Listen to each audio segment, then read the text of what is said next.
CISM chat, the genesis of CISM, a personal perspective. I'm your host, Michelle Warschauer, and today our guest is Dr. Jeffrey Mitchell, co-founder of the International Critical Incident Stress Foundation. Welcome, Dr. Mitchell. Thank you very much. Good to be here. So I'd like today to start talking about how you first became interested in disasters.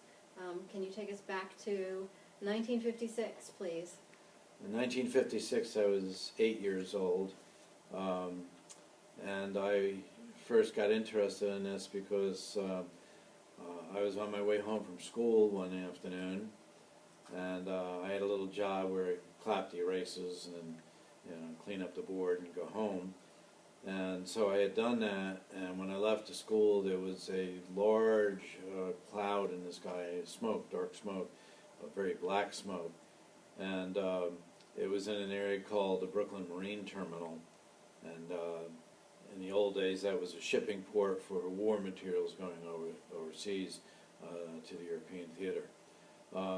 So as I was walking home, I could see this column of smoke. 3 kids came down a hill. They got to the bottom of that hill. I knew them, but they're from another class at my school, so I didn't really know them very well. And they said, "Come on, we're going to the fire, and you can come with us." And I knew that my mother would not want me anywhere near that facility, so I said, "No, I can't do that." And they yelled some things at me and then went off to the fire, and I went home.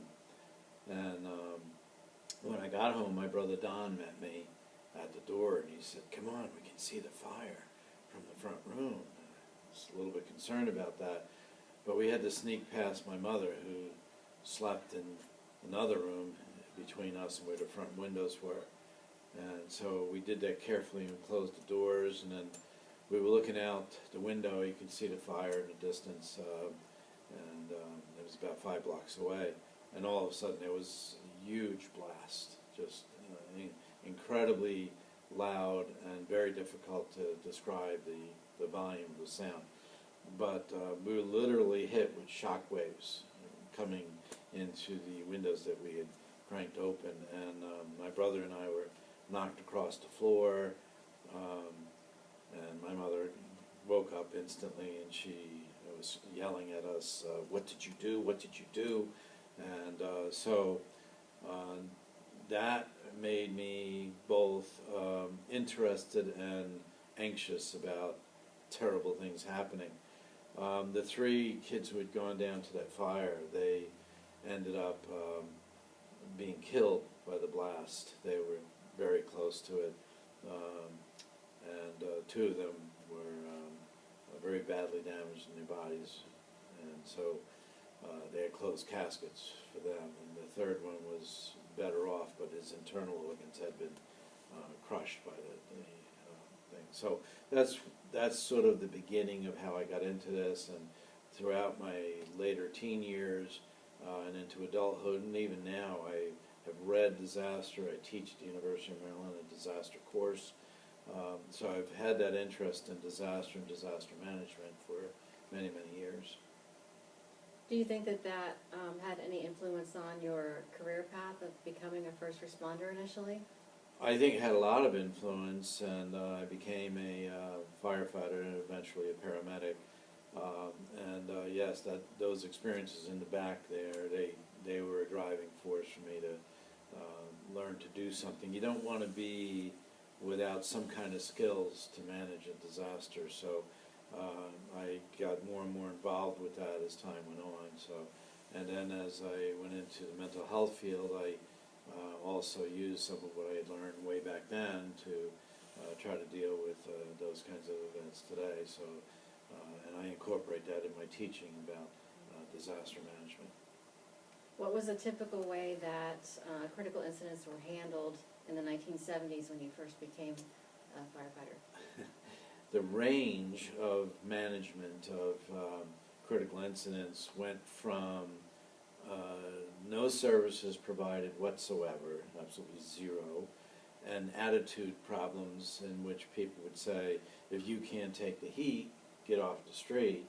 So those were some of the early things. And the other end of that range was people were concerned, but they didn't know what to do with all of that. So in any case, I was fulfilling a big need, which was find something that they can do and try to fight against this attitude that if you can't take the heat, get off the street. Because either not knowing what to do or having a negative attitude about personnel who have real reactions to things is just not a very healthy way to go. So that was something that I had to work uphill against for a very long time. And there's still some people who have those negative attitudes, and there's still people who have no idea what to do after all these years of doing training on it. They still have no idea what to do to help their fellow workers or the citizens.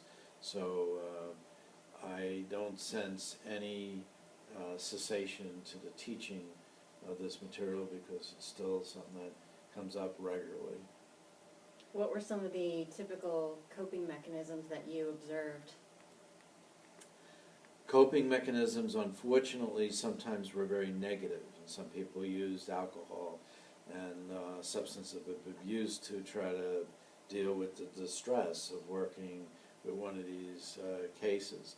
If it was healthy, then what they did was they would find ways to use a skill or an interest that they had, such as a hobby that they would put their energy into, and that was helpful for some. But I think for the most part, until people got some training in it, they really didn't know what to do. Even if they wanted to, they weren't quite sure what would work for them. So we found since that there are things that can help right on the scene: removal from exposure to the event, providing them with food, fluids, rest, those sorts of things help greatly.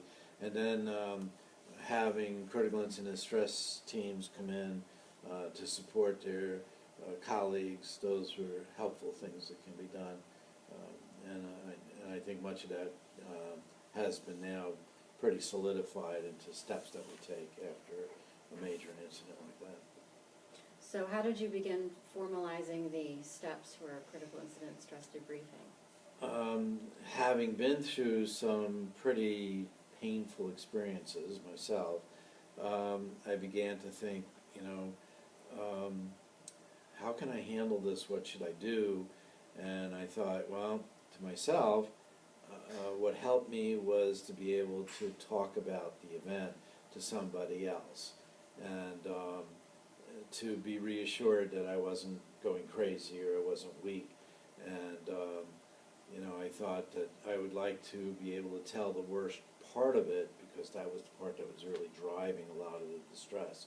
And so telling the worst part, I found, did a quick reduction in the distress, especially when people said, oh yeah, I can see how that would be upsetting. If they were able to do that, then I would feel a lot better. So I learned to do those things myself, and then I incorporated them into the critical incident stress debriefing model, which was a bit more structured than what I was doing individually. But I think that need to tell the aspect of the event that was the worst, that really cleared the decks for me. It helped out a lot. So that's what's built into it. And then most people say that that's a relief just to get that out, and to have their colleagues say, yeah, I understand, and that's understandable. What you're going through is what we're going through. That can help a lot. And what year approximately was that when you started formalizing the approach? I started working on the approach in 1972, so it's had a very long history. The Critical Incident Stress Foundation, International Critical Incident Stress Foundation, was not even formulated until 1989. So, and the first 9 years, I didn't try to spread it around to people and instruct them on it. The first 9 years, I used to test it to make sure that what was being done was in fact helpful. And I spent a lot of energy after doing these interventions with people, asking them, hey, how did that go? Is there something that helped with that? Was there something we should change with that? And so I learned a lot of lessons from the people that had gone through it with me. And from that point I decided, okay, we need to tweak this a little bit, change that slightly, and that's how it is. So today, when critical incident stress debriefings are done, they have a very long history of having been tested out before they were seen as a protocol. And there has been slight tweaks along the way, and those tweaks have really helped it. And so now we have a model that is a very strong model, and there's research behind the model, and there's a number of randomized control trials that have been done in the field. So the model has been tested and it has been verified, and so we know it works if it's done. There's two conditions. They have to be properly trained, and they have to follow the protocols. Those are the ways that we, A, don't do any harm, and B, have a much better chance of having people come out of a debriefing better off than they went in. When did Dr. George Everly join you, and how did that come about? I was doing my doctoral dissertation in the very early 80s, and I had known that he had a test for, a quick test for level of stress in people, and it was pretty well studied and verified. So I went to him and asked him if I could possibly use that test, and he taught me how to use it and instructed me on it, and then he actually offered to assist me in interpretation of the data.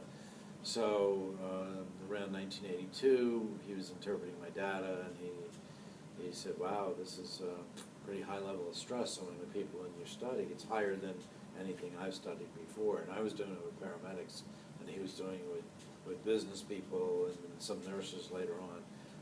But I was dealing with paramedics, and they were clearly having a lot of stress. So he guided me in getting some of that research completed, and it was done and finished it up in 1983. So shortly after that process was done, I invited him to make a presentation at a World Congress, which was the very first World Congress. And we hadn't even founded ICISF at that time. And then later, and we became friends, and we would share resources and knowledge and experiences and things like that. And then somewhere in the late 80s, we had an air crash out in South Dakota, and I was working on that from a distance, didn't have to go there, but did a lot of work over the phone and guided people along with it. And I was away at the time that happened, and when I came back, I had to deal with stuff in Alaska for South Dakota over the phone. So things were very crazy there. And when I came back, Dr. Everly said, we really ought to formulate an international organization to assist people with these kinds of things. And that's how it began in 1989. And George has a great deal of expertise in the ability to do screenings of people. He has a business sense. I have a much more emergency services operations sense than me, and he has more of a business sense than I. So the two sets of skills joined together and made for a good program between the two of us. So we have continued that all these years, and we've been at this for a very long time. 1989 was when we founded it, so it's over 30 years of work doing it now. Where were your first offices, and how many employees did you start out with? The first office was in the basement of my home, and had initially one employee, and then it went to two, and very very much stayed that way for a while, and then it grew to 3, and by that time the basement was getting pretty small. So moved it out of my home, and we rented some space to run the foundation there. So, and then it's moved at least twice since then. So. I'd like to ask you about one experience that I've heard you share when you teach about running into a gentleman in an airport who had an interesting story to tell. I had taught for 4 days in the western part of North Carolina, and a 4-day teaching experience for me was that I was on totally for that 4-day period of time. In the evenings I'd be preparing the next day's materials, and after 4 days I was pretty tired, and so finished up the program, went off to the airport, was informed by the ticket agent that there was a delay in the flights, and when I asked her how long, she said about 3 hours, which was kind of a sinking feeling when you just spent 4 days training. You just want to go home. That's all you want to do. So I went down to the gate. It was a very empty gate. There was about 50 chairs in there, and I wanted to be away from people, and I figured, okay, just read my book, and I'll mind my own business. And this gentleman came in, and he looked around, and he came over to where I was, and he said, "Hi, my name is Phil. What's your name?" And I said, "Jeff." And I didn't really want to engage in a long conversation with anybody. I just wanted to read my book and be left alone. And he then said, "So, Jeff, what do you do?" And I was like, "Oh, boy." So I said, "Well, I work with disasters and terrible things and baby deaths and things like that." And I thought he would move away, but he said, "Oh, I was in a disaster once," and I found myself going, "Oh, really? Which one?" And he said, "Well, you're probably too young to remember it, but it happened in 1942, and today's the anniversary." And I said, "Coconut Grove Fire, Boston, Massachusetts." And he said, "Well, how'd you know that?" And I said, "It's my specialty. I work with disaster. I work with crisis." And I said, "And that's one of the ones that I first studied." And he said, "Well, it was pretty terrible, and I was there." And he then started to tell the story, and he got choked up, and I said, "Perhaps you might want to not tell the whole story." And he said, No, I'm going to tell you everything on this because you're the first guy I've ever met who works with disasters, so I'm going to just give you everything." And then, he went on and on and on, and I can say it was very close to 3 hours when they announced that his plane was leaving, not mine. Mine was still further delayed. And so, and he was at a different gate. And so he started packing up his stuff, and then I reached out my hand, and he grabbed my hand, and he pulled me into it and gave me a hug. And he said, "I wish I had known you when this happened." And I said, "Sir, I wasn't even born when that happened." And he said, "Well, if I had been able to talk to somebody, anybody who knew something about this," he said, "I would not have had nightmares for 50 years. Today's the anniversary date." He said, "I have had nightmares every night of my life since this happened." He said, "I saw terrible things in the war, but this was really terrible." And he had actually been in the building with a date, and he had to get her out, and when they went outside, he was waiting for his other friends to come out, and then he was asked by the police and the fire service to go back in and move the bodies out. And there were 494 people killed in that event. So it had a tremendous impact on him, and he said 50 years after the war, he had nightmares about that, and yet people he'd been in a war with, he had a hard time remembering their faces, but he had details about this traumatic event. And so he talked extensively about that, and as I said, he was pretty teary for part of that presentation to me, but very grateful. And I came up with a statement after that basically says, a trauma is a trauma until some resolution is found. or a crisis is a crisis until some resolution is found. And he had been in a traumatic event, and it stuck with him. 50 years after the war, it was as rich as if it had happened in the morning of my contact with him. So after 50 years, he was unable to get rid of it. It was there. And it was still there, but he had relief of it. So perhaps, and I don't know because there was no follow-up with him, perhaps he found a first door to go through to alleviate some of the distress, because he was certainly much better after he had told the story than he was when we first started talking. His mood was much uplifted after that. And he said, "You're the first person in 50 years I've ever told the story to."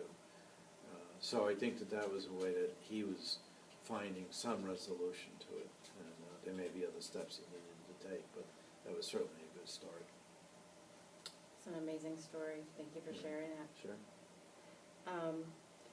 When you first began the International Critical Incident Stress Foundation in your basement, did you ever envision that the reach would extend all around the world, thousands of people, millions of people probably helped at this point? No, in fact, when I was first asked to do training in it, I was surprised at that, because I'd written it up in an article for the Journal of Emergency Medical Services, and I told the person who was asking about the training, I said, "Just read the article, it's all right there." And he came back to me and he said, "I read the article," and he said, "and the concepts are easy to understand, but the applications are pretty challenging if you've never done it before, so we need guidance on how to apply this stuff." And so then I agreed to do some training, and when I first did it, I had no idea it was going to keep on growing and growing and growing, and that we would have an international foundation, and that we would be active in 32 countries around the world and have approximately 1,500 critical incident stress management teams out there. So all of those things were not expected. It just kept growing and growing and growing from that point. And now we have a strong set of research to back up what we do. All those things, in my first brush with it, I would have never envisioned all those things happening, but they did, and they're still growing, and it continues to grow today, and the membership continues to expand, and so it's a pretty powerful thing. And I do get emails, sometimes cards or letters from people on a fairly regular basis saying that what I did then to them has been extremely helpful and has made a difference in their lives, and that's very gratifying to see that people have made a lot of change and done better than they would have done without some outside intervention. Where do you see the future of CISM headed now? CISM now, I think there will be more expansion into other countries and other organizations in the U.S. where it hasn't expanded yet. I just got a call from a police agency yesterday, and they've had nothing up to this point. Now they're talking about maybe building a team and how to do that. So there's still a lot of work to be done here. I think we've learned a lot of lessons, and I think what I'm proud of is that the foundation has learned from experiences of the past, and they've incorporated those lessons into where we are now. And an organization that can't learn lessons from its past experiences, I think, is going to die. And this organization takes what we've learned, incorporates it in. When we started, there was individual services and there was group services. And now we have all kinds of support services that are available when bad things happen in communities. And it continues to grow, it continues to gain new information, continues to incorporate that information. There's outreach to other organizations. There's been shared partnerships with people. We have a very strong relationship with some of our Canadian colleagues now. And there's a joint association between ICISF and the Canadian Critical Incident Stress Management Foundation. So anyway, we've got a lot of stuff still growing there. So I see more growth will be coming. We're getting asked to do a lot more international presentations and national presentations, and so the interest is still there, people are learning from it, and people are changing by what they've done. So it's very gratifying to see that, and I think that we'll continue with much of what we've done, but we're learning lessons all the time and expanding. I mean, this COVID-19 has been a huge challenge where we've had to quickly adapt to a whole new set of circumstances. And of course, our courses right now have been temporarily put on hold, at least the classroom courses, but we are doing more online things right now in lieu of being out in classrooms, and we've adapted some of our training to work in an online setting. So I think some of that will continue to grow. There's a lot of stuff that we do in the live training what we need to continue. So we need to make sure that we can get people practice sessions and things like that. So we'll have to do more of that, and at some point when we get a handle on the COVID-19 and we're able to conquer that and make it safe for everybody, then I think we'll be back into the classrooms and doing more of the training there. You know. And I'm hoping that will happen soon, but we have to wait until the health authorities tell us that we've conquered and we're gaining the upper hand on this disease. But right now, all we can do is follow the guidelines that the health authorities are putting out at both federal and state levels. Dr. Mitchell, thank you for joining us today on CISM Chat. Please join us for more episodes going forward as we speak with more thought leaders in critical incident stress management. Don't forget to take care of yourselves as you take care of others.